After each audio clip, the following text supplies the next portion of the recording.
Hi, welcome everyone to another episode of Let's Talk Special Economic Zones. Today we're going to cover who are beneficial owners, or what is a beneficial owner, and why is that important for special economic zones.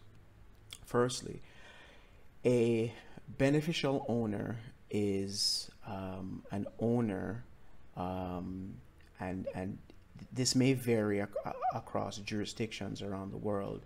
I know, for example, within the English system, or those jurisdictions based on the English common law tradition, there's the side of equity.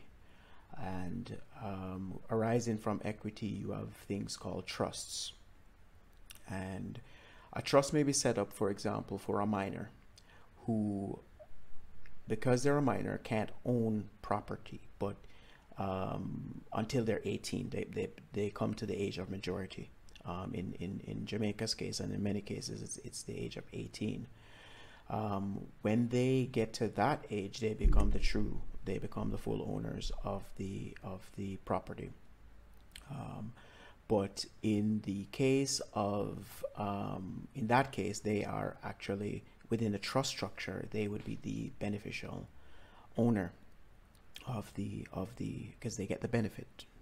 Get it? Beneficial, right? They get the benefit, but the true owner, the legal owner, the person that is up front, that person is the person that you would see that would has certain responsibilities over the trust property. But that's just an example. There are other ways where trusts can be set up, and there are other mechanisms. There are other structures, not just trust structures, that are there where there is a beneficial owner. But the point is, there is always somebody in front, and then the beneficial owner who resides behind. This, of course, can cause challenges because as much as these structures are used for legitimate purposes, they can be used for illegitimate purposes, and for tax evasion, for example, or to launder money or hide money, and such and so forth. So, for example, within the global economic governance structure, you have entities or bodies such as the OECD, who through their anti-money laundering efforts and through their tax initiatives have, in essence, set out how the world will function, including special economic zones. So countries around the world, whether they have special economic zone regimes or not, typically will have to start to register or start to figure out who the beneficial owners are of a company. So for Jamaica, for example, in order to become a special economic zone, you have to incorporate a company. Whether you want to become a developer or an occupant, you have to incorporate a company limited by shares. Now, the shareholders, the person that you see up front, there could be beneficial owners behind. That is to say that they function under a trust.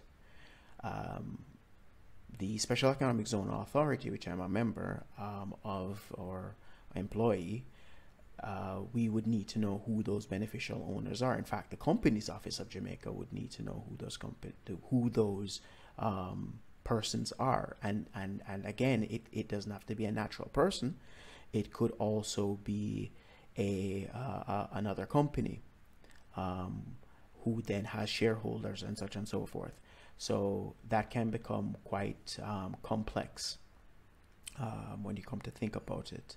But we need to know who the beneficial owners are. In fact, in 2017, I believe, Jamaica amended its laws to create the mechanism to track the beneficial owners of companies, and that has had an impact on its special economic zone regulation, or how we regulate the special economic zones, because we also need to know who these beneficial owners are, given the fact that we, just like all other government bodies, fall within the ambit of the anti-money laundering, the national anti-money laundering framework. So it becomes quite important, quite critical across the world that beneficial owners be known, because while they're can be used for quite legitimate purposes, they can also be used for illegitimate purposes as well. So there has to be measures that are taken to mitigate the risks associated with potential the negative side of things. So that's in essence the why beneficial owners are important, what they are, and why they're important in the SEZ context.